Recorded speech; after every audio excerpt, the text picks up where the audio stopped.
The 2020s are famous for COVID-19, the iconic pandemic. But what have I told you? There was an even more iconic pandemic. A Pokemon pandemic. Gotta catch 'em all, gotta catch 'em all. Gotta catch 'em all, gotta catch 'em all. Gotta catch 'em all, Pokemon. In the late 90s and early 2000s, the growing popularity of Pokemon reached an all-time high. The franchise seemingly tapped into the timeless, collective unconscious desire to capture fictional animals in tiny balls and make them fight each other in violent battles. Everyone from schoolchildren to grandmas were raving about the Pikachus and the Pokemans. The popularity became so out of control that some people even believed that Pokemon was actually secret satanic brainwashing. And can you blame them? I mean, look at this adorable little yellow thing. There's clearly some dodgy stuff going on in the brain of whoever came up with this stuff. And with worshippers all around the world feverishly devouring anything and everything Pokemon related, from video games to trading cards to anime, the term Pokemania was coined, spreading to every corner of the globe, along with a tsunami of merchandise, brand deals, and attractions. Even Australia, the land of real Pokemon and real Pikachus, was affected by the mania, and in 1999, Warner Bros. Movie World leapt on board the trend and opened their own attraction, Pokemon Island Adventure.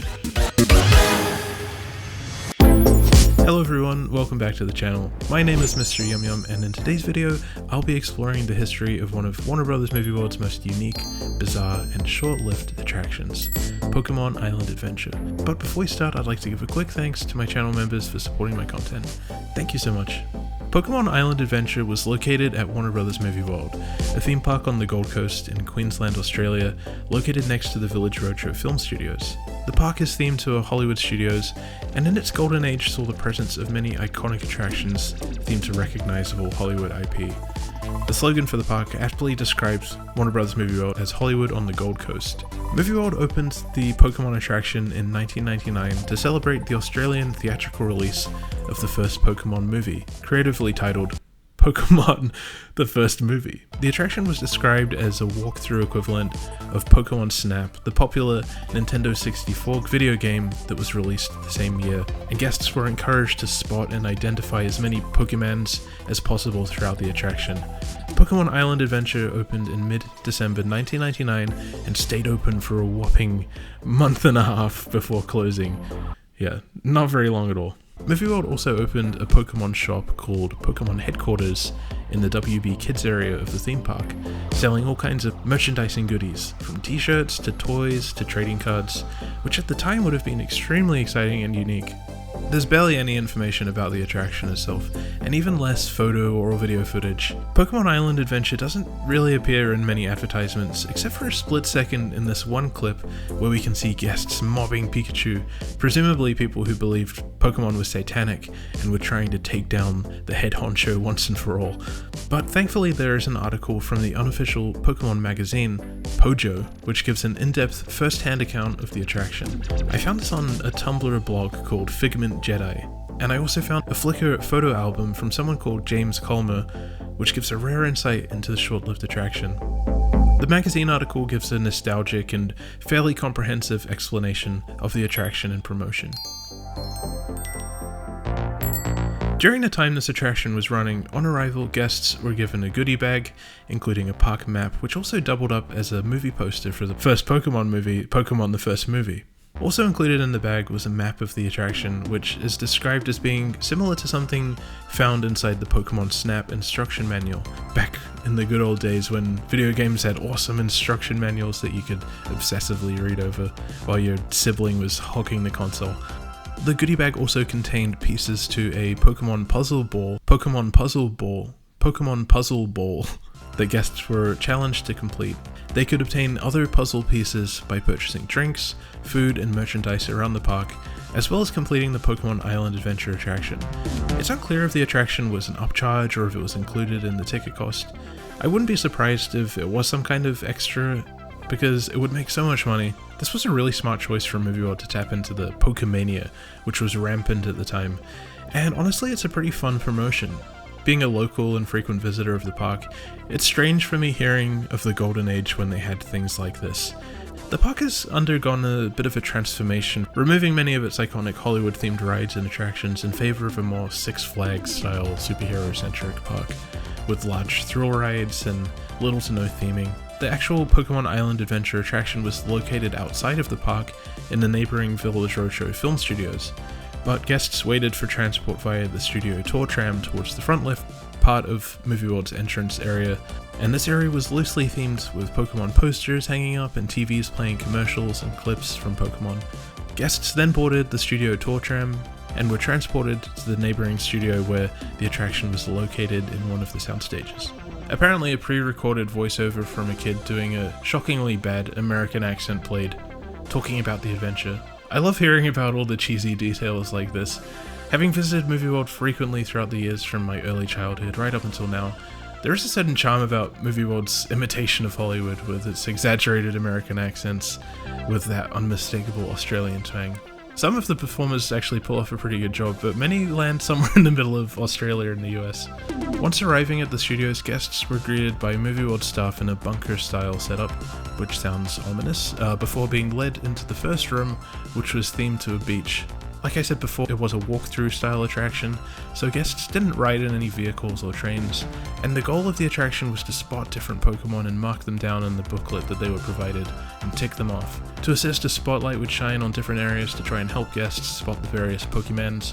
Once completing one area, the staff would lead them into the next area, until finally they reached the Pokemon lab, where they were greeted by Professor Oak, showing a constellation of Mewtwo. Professor Oak would then describe searching for one more mysterious Pokemon, Mew, who would pop up behind him when he wasn't looking, in that classic, "Oh, he's right behind you" thing that often happens in children's entertainment. After completing the attraction, guests were transported back to the park, where they would find themselves at the Pokemon headquarters shop, where they could then collect more pieces of the Pokemon puzzle ball, as well as meeting Pikachu for a meet and greet photo. And Pikachu also appeared in the parade, which happened daily along the park's main street. And this Pikachu looks very cute. He's very 90s classic Pokemon. It sounds like a pretty simple attraction and promotion, and like I said, there's not much footage of the inside of the attraction itself, but thankfully from the photos from James Colmer, we can get an idea of how it looked. Honestly, for an Australian theme park in the 90s, and for something put together relatively quickly for a promotion for a movie, it actually looks quite impressive for what it is, and I'm sure if I was there at the time I would have absolutely loved something like this. The attraction was only open from mid-December 1999 until late January 2000, just in time for the end of the Christmas holidays, and there's a bittersweet part in the article where the kid says he can't wait to see what happens for the Pokemon 2000 movie. As far as I'm aware, nothing happened.